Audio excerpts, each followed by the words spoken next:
In Japan, a 6-year-old child wakes up, gets dressed, packs her own bag, and walks out the front door, alone. She walks through the neighborhood, crosses intersections, navigates her route, sometimes for 20, 30 minutes, and arrives at school by herself. No parent beside her, no car, no escort. In the West, if you saw a 6-year-old walking alone through a city, you might call the police. You might assume something was wrong. You might intervene. In Japan, this is simply called Tuesday morning. And what researchers discovered when they studied these children, compared to children who were driven everywhere, watched constantly, supervised at every step, completely changed how developmental psychologists think about childhood independence. Today, I'm going to walk you through what Japan knows about raising children to be strong, and what we in the West have been quietly stealing from our own kids without realizing it. Stay until point number 5. That one stopped me completely when I first read it. To understand why Japan does this, you need to understand one concept that sits underneath almost everything in Japanese culture. It's called Shudan seikatsu, which roughly translates to life in a group. The idea that children are not just individuals to be protected, they are members of a community they have a responsibility toward.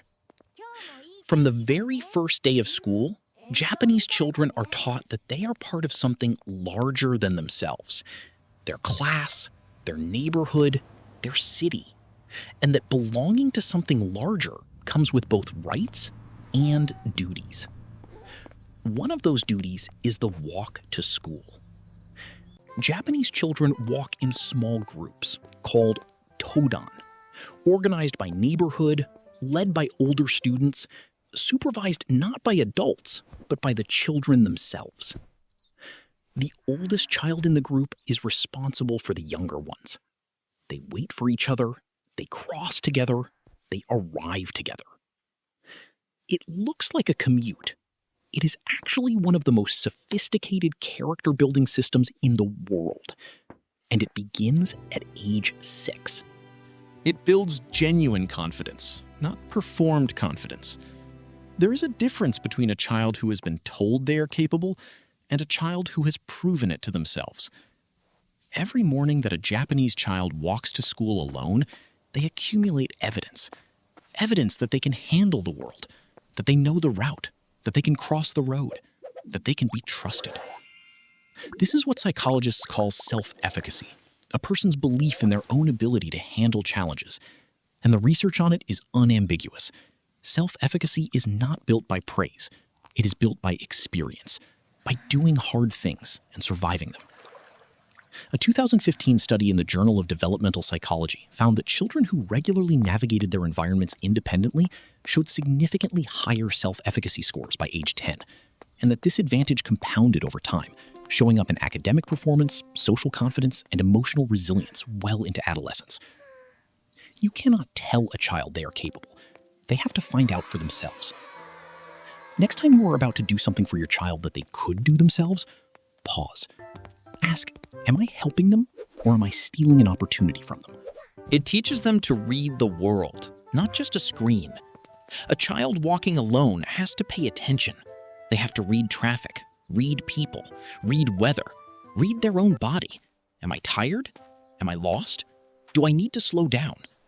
This is a form of intelligence that cannot be developed inside a car, inside a classroom, or inside a screen. It is called environmental awareness, and it is one of the foundational skills of emotional regulation. Children who develop environmental awareness early are better at reading social cues, better at managing their own stress responses, and significantly better at problem solving under pressure. The walk to school in Japan is not a commute.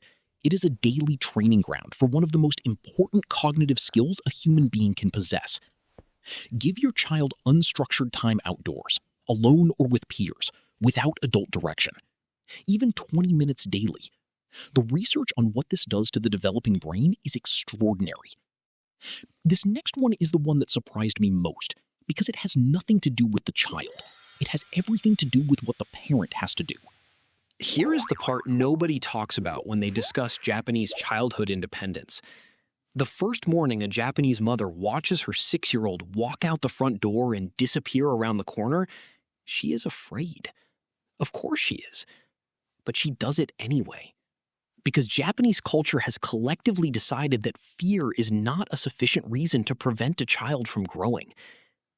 In the West, we have slowly, gradually, with entirely good intentions, built a culture of what sociologists call intensive parenting.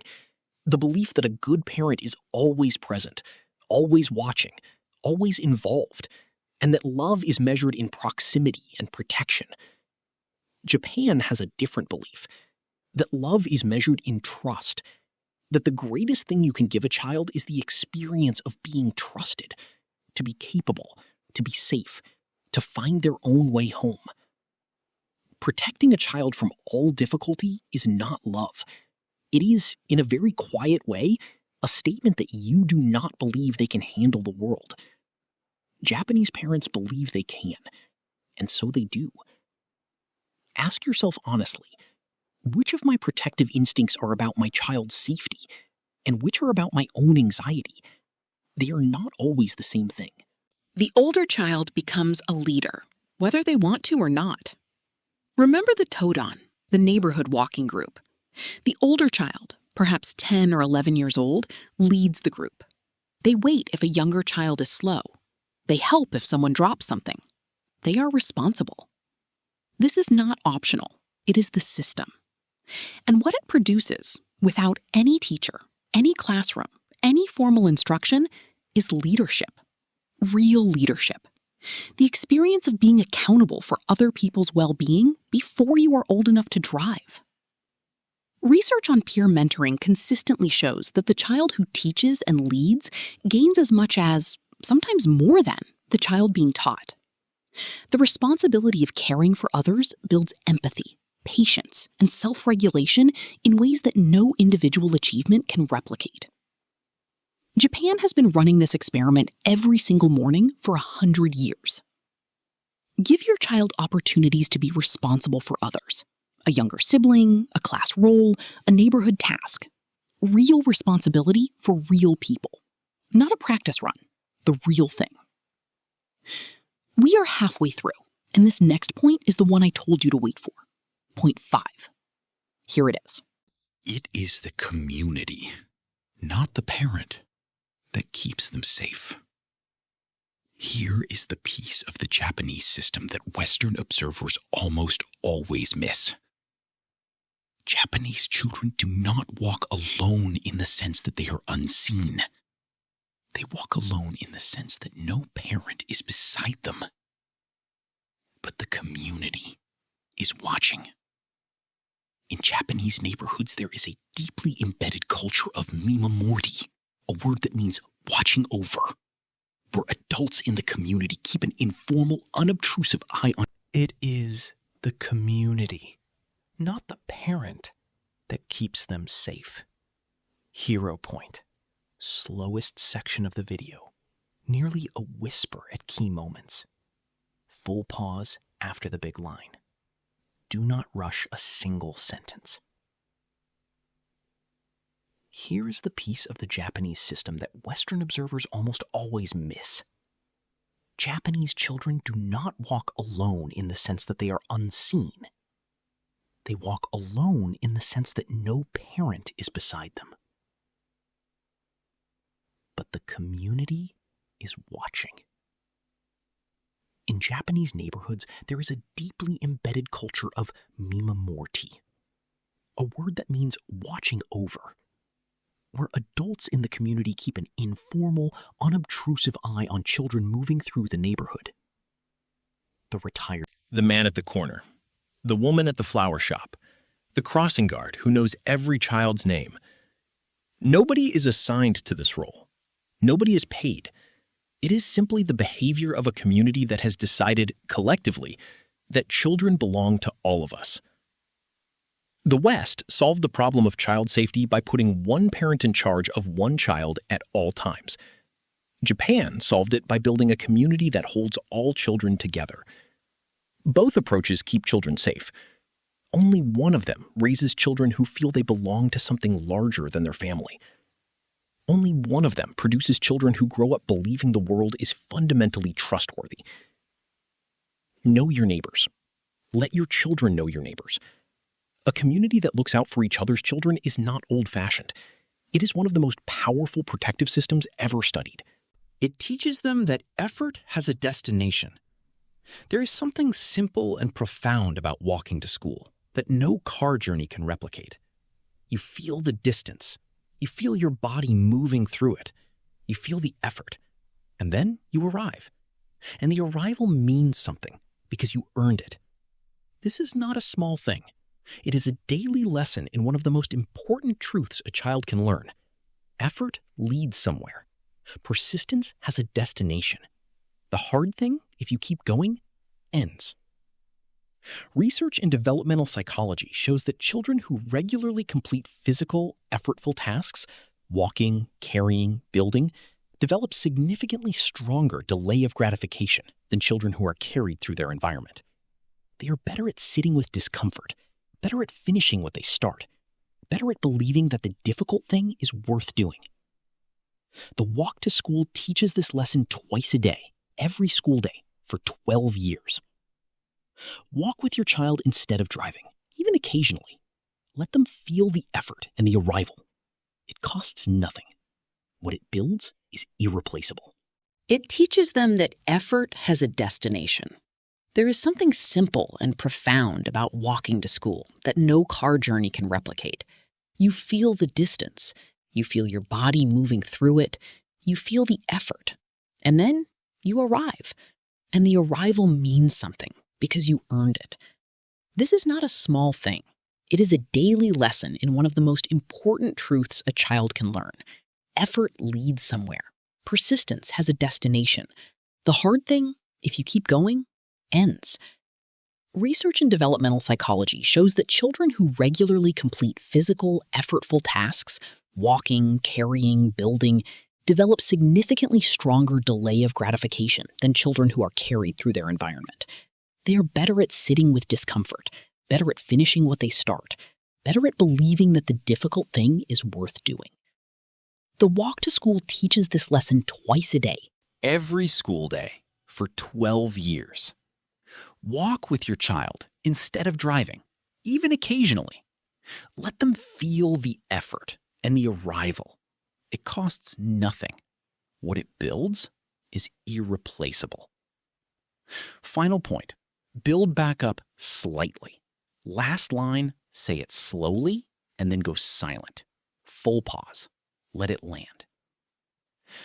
In the West, we think of the school day as the education. In Japan, the journey is also the education. The walk home is unstructured, unsupervised. Children stop, explore, talk, argue, wander, notice things. They decompress without being managed. They process the day without an adult narrating it for them. This daily period of unstructured freedom, what researchers call autonomous time, is one of the strongest predictors of childhood mental health. Children who have regular autonomous time show lower rates of anxiety, higher creativity scores, and stronger social problem-solving skills than children whose time is fully scheduled and supervised. Japan does not give children this time as a luxury. It gives it to them as a necessity. The walk home is not the end of the school day. It is where the real learning begins. Here is what I want to leave you with. We have spent decades building systems to keep children safe.